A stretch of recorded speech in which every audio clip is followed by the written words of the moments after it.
Tuli ku BBS Final program ebifa mu Katale Zedi Pato Katerega the microphone gulo tuli mu Katale ka Ssaabasajja Kabaka akenaka mu ngeri ey'enjawulo onako lwe twagala kukolako n'abantu manyi bwe tubeereeyo abantu bagamba nti abantu si bayivu abantu babeereeyo ddala mu ababeera mu ababeera mu organizations abantu abakolera ebitongole nga mulowooza muli bayivu minengejje mu jeno ne mukimba otandika okusonga ku nnyanya ng'osongako nga atasonga batandika okupimira ebintu olinyanga atalinnyo oyagala kweyongerako eri so abantu abayivu gye bali eno mu katale twagala kunyumyako nabo mu ngeri y'enjawulo mu programu ebifa mu katale bakisanga batya oluvannyuma lw'okumaliriza okusoma why did they decide nti balina jeno mu katale gye tulabanga omuntu wansi bagenda kuba bagabanako naffe ku lunaku olwali naye nga programu ene kutusibako mikwanja aba Centenary Bank abaga nti enkola eya Cent Mobile Banking yeriko osobola okutuula mu dduuka lyo osobola okutuula mu saluuni yo osobola okutuula ewantu wonna nobeera nga omanya sente zoyina ku account yo osobola okusasula emisaala ng'okozesa essimu yo mu nkola ya mobile banking osobola okusasula TV osobola okusasula amazzi osobola okusasula amasannyalaze n'ebirala byonna ate n'okuyambako bakadde boba mikwano gyonna gye babali ng'okozesa enkola ya mobile banking onyiga star 211 hash obulamu ne bukutambulira then ekirala mu abasuubuzi enkola ya sente agent bw'omala okuweza sente gende wa sente agent akuliraanye banka twagikusembereza woli ogende sente zo zitereke tokiza kubeera na sente empitirivu nyaawo ate kufuna bikemo n'ebintu ebitali bimu so njaga kunyumyako ne muganda wange mu katale kana akenakawa yakatikkirwa atubuulire bamutikkira mu bikina lwaki yalowooza nti okujja wano abeere mu butunda bwe yeddugaza nti ekimutuusa ku buwanguzi muvubuka muto era nga bw'olaba njagala otunule wano weyanjulira batwala ku BBS program ebifa mu katale basebo ne banyabo mwina abaleyo mbatumidde manya nze Alan yeah. Ate ddala Mwijuka Alan oli muyivu wasoma biki soma Bachelor of Commerce ku MUBS Commerce era si busuubuzi bya nsimbi bwe bityo accounting finance marketing. Lwaki wasalawo kujja mu katale kubanga kati osobola okukola mu bank osobola okubeera finance manager w'ekitongole kyonna osobola okubeera consultant mu ngeri ez'enjawulo n'osalawo okujja weekuyengere mu butunda wano lwaki eno business nagitandika kwedda nga tukyasoma actually nga sinagenda campus. I was already into my business, so I was working while I was studying. So that when namala okusoma nenda bange no I'm working, I'm getting my money rather than being there under pressure. Nga ne working conditions oluste ziba nunje yo because I know I have my friends who are there in the working environment. Nga well bayinza okukaba niranga they can be working naye nga banyigirizibwamu oluusi okunyigirizibwa muki kubanga omuntu akola mu kitongole ng'ekyo nga yasomanga bwe wasoma abane ebigattirwako ebirala gamba insurance ng'eyo bwe bamala omuwa omusaala bamanyi obbawa medical insurance bamanyi NSSF bamanyi okubaweerererako ku baana n'ebintu ebirala byendowooza nti tosobola kubifuna wano era ebintu ebyo oluusi bijja nga ofunye reputation mwezo companies ngomaze obakolera nga bakulinamu obwesigwa naye obeera on a short term contract era oyinza obitabifuna naye nga here mbasiina buzibu wonna I get everything on time rather than okubeerawo n'olinda omusaala oluusi kyogamba okulinda omusaala kibi oluusi kibanyigiriza kubanga asobola okubeera ng'ali mu emergency ya sente nga tasobola zifuna ate nga here when you're earning on a daily you can easily be able to manage and maintain yourself. So do you think tino business ene nakula eve ku ddala ly'okubeera wano ku mudaala nga bwenda oyazeewo obutunda nga camera personnel waffe bwali mu kukiraga nti omukulu ono ali ku butunda nga bw'obulaba gubeereyo n'olowooza olw'okuba osanze waliwo eyeetikka si muyivuko wadde pipa bali eno balina zi degrees zaabwe yasoma ate yasoma byabalizibwa bitabo banno bakulaba batya wasoma nabo abagenze mu employment world balina bye bakola bakusanga wano. Very proud of what I'm doing. I'm working era n'emikwano gyange abaliyo bakola we communicate very well. Era bamanyi Alan is in the business world. Information ebikwata ku bantu nga goyingiza ebo bikwata ku organizational job okolamu ne jeje emirimu jeje mayi mugenda ne musoma ebintu nga nabyo emirimu tegiriyo ne mutuuka eno ne emirimu gyabo nga naye wasoma bibi amasomero tegalina libraries wefulidde yesomero terina library teririyo kyalimu tegiriyo walebuddeko university terina library teriyo ne KCCA erina library walebuddeko organization yonna etayingiza data waayo mu terekero ziba ne archives teri organizations ina archives nyingi nnyo tewali gundi etagina archive semirimu gyegiri kati byonna babirata bituuza ku nnyanya nasooka nenkola era ekyambogo ba retaininga nga as an intern at first netukola then netaliko ku applyinga nga we advertising we apply netaliko kubanga tu applyinga nga ba intern naye ngo you apply obere permanent worker nene basooka ne batukumira on that probation issue of contract okumala emyaka egiwera ng'ena osasulwa katono nnyo ate ng'okola nnyo okusinga bali ku permanent ya gavumenti kati wajjawo okwekalakasa mu bakozi bwe beekalakasa myaka ng'egiseke mabegaawo ne bayiwa ne advertising. When they advertised, we applied. But to applying, I can't tell for chokuwafa babaze emyaka nga we are working with them. Nibawa ababwe. Ate ne baleta ba outsiders olwokuba bali bakoze an open balance ba advertising so ne bayita abantu. Kakati fene tulowooza nti the first kuba batulimba ngambo we are going to first give you the first priority kuba mumaze emyaka inanga muli ku contract experience ate n'ebitabo mubiyina ate nga kyebalanze kyebaagala so twali abakozi nga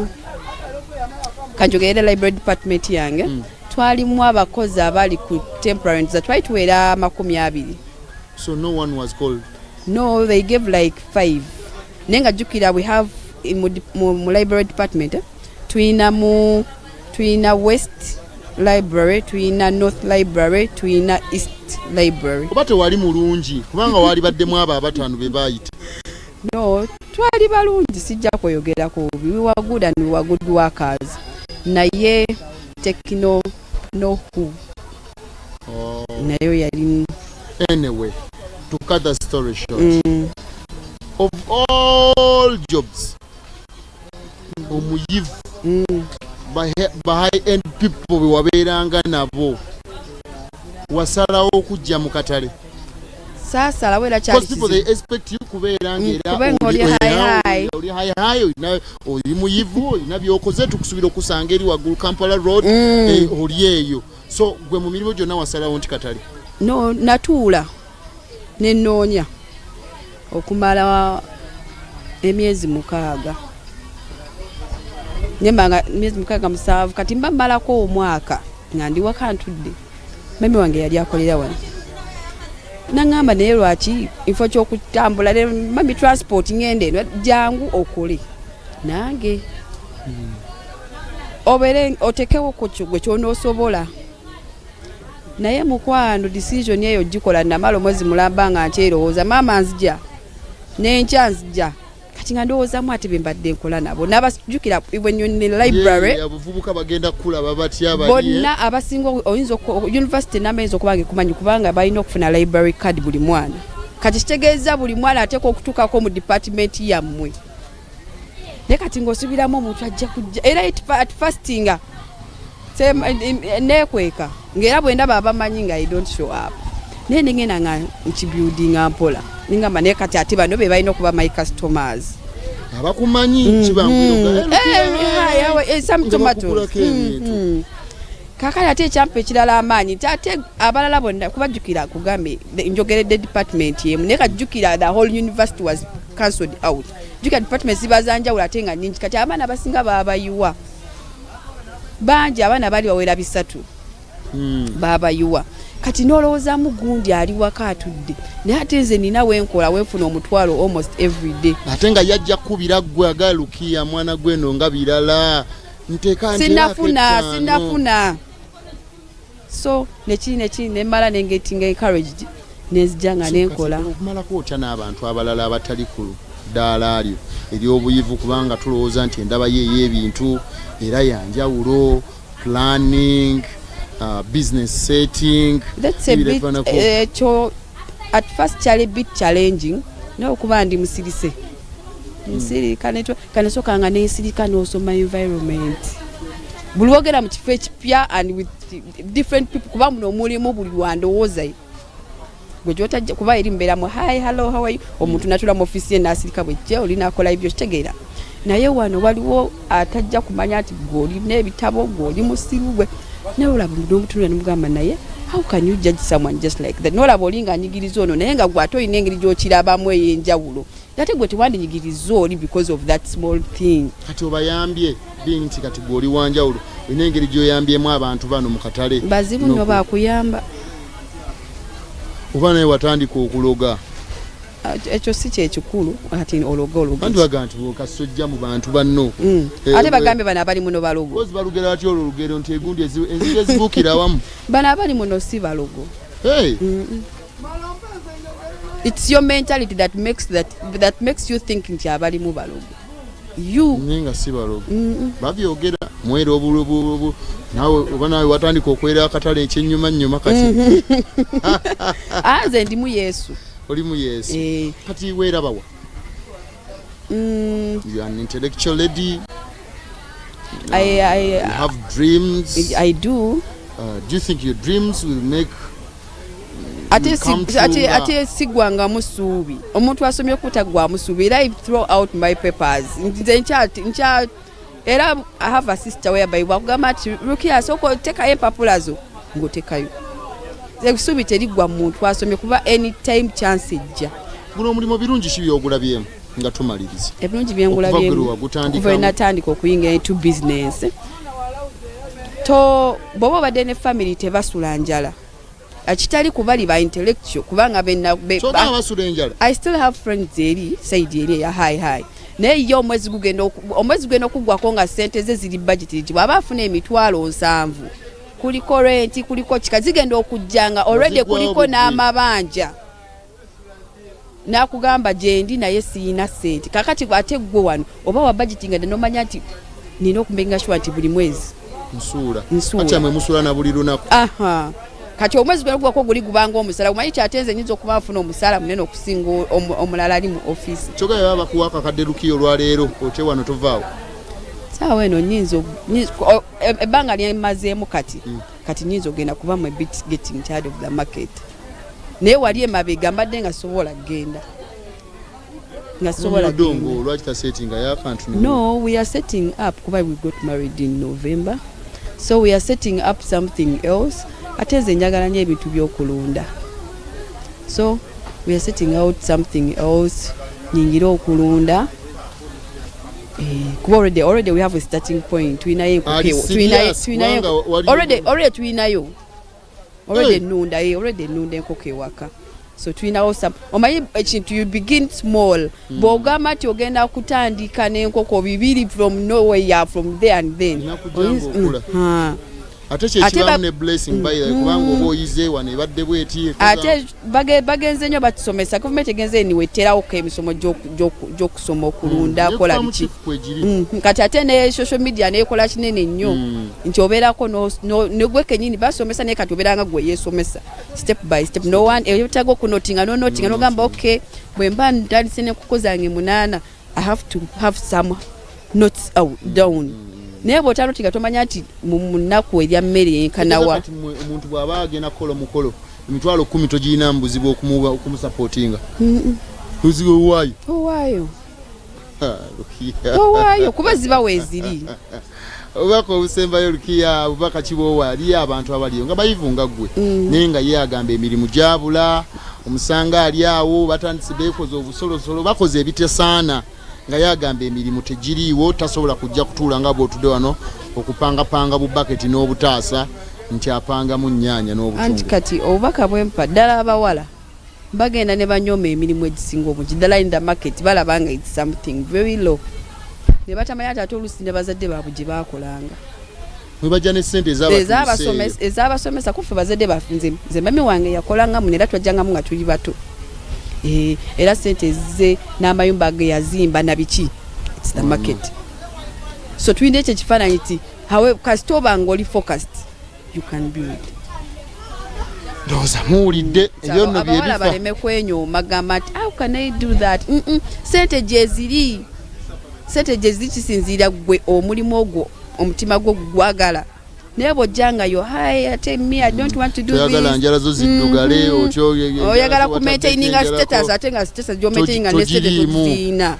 akukaddemu you want to maintain the status nga ate status gy'oyagala oku maintaininga ssente toziina oba pretending you have that faking life emabegawo kyovola abawala bagwa to shit so much abawala bangi abali mu life eyo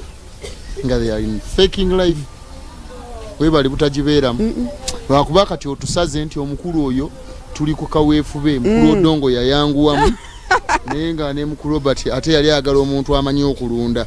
so ndowooza yabadde atuukidde ddala ekirungi naye ye Robert ate n'omwami ye Robert kakati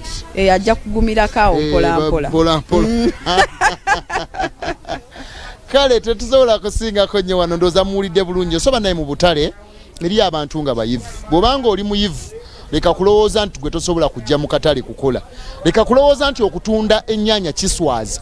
leka kulowooza nti okutunda akatungulu kiswaza kubanga akatungulu kano kolowooza nti kiswaza ate kogenda okusalaasala oteeke mu jjiri bagenda okufumbira akatungulu kano kolowooza nti kiswaza kogenda okusalaasala otsalire mu matooke olye so obanga oli eyo ng'omulimu toguyina munoonyeko abakyala nga balukira mwogereko nabo mwattu obulamu osobola okubutambuza oba oli awo nga bw'olindirira kiri kye wasoma bwe kiba ekiseera kino kyo kinatuuka njala kwebaza Centenary Bank olw'okutuvujjirira obulungi mu programu eno ebifa mu katale tukikoze mulabe nti ebintu mu butale gye biri abayivu gye bali n'abatali bayivu gye bali era nga ne ku mirimu emirala bw'osanga abatali bayivu ate era n'abayivu nze Dipato Katerega the microphone guru Robert kwali ku kamera bulungi nnyo ate tuddemu nga tuzeemu Ssaabasajja Kabaka awangaale.